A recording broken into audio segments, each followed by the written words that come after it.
Саламатсыңарбы урматтуу окуучулар. Бүгүнкү сабагыбыздын темасы баарлашуу. Сабактын планы. Баарлашуу адамдын негизги ишмердүүлүктөрүнүн бири катары. Инсан аралык баарлашуунун каражаттарынын көптүгү жана эффективдүү баарлашуунун методдору. Баарлашуу адамдын негизги ишмердүүлүгүнүн бири катары. Баарлашуу адамдын бири-бири менен сүйлөшүү, кыймыл-аракет аркылуу мамиле түзүүсү. Ар бир куракта адам үчүн баарлашуу жашоодогу эң керектүү муктаждык болуп саналат.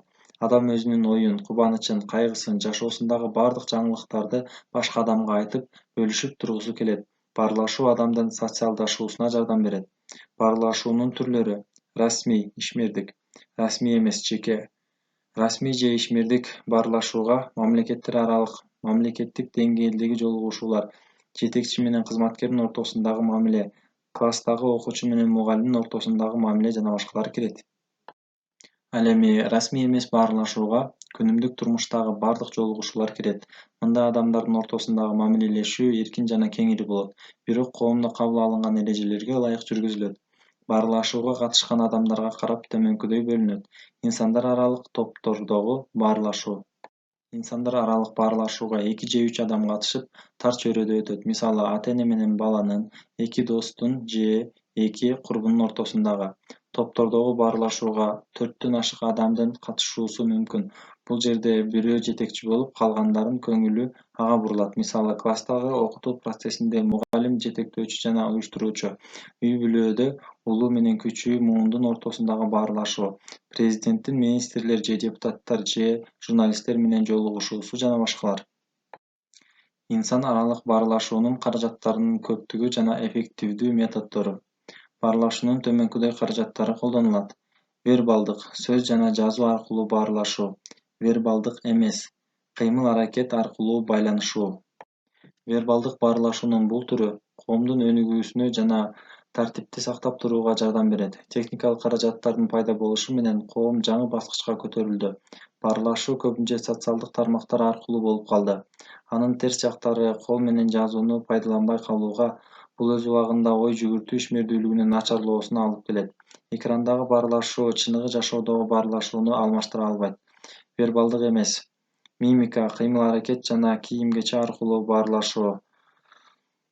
Вербалдык эмес байланышуу адам жөнүндө 95% маалыматты бере алат. Маектешүү учурунда же маектешпей туруп эле адамдын кийген кийими, жүзүнүн же денесинин кыймылдары аркылуу ал жөнүндө билсе болот. Мимика — каштын, көздүн, эриндин кыймылдары аркылуу адамдын абалын, мамилесин билүү.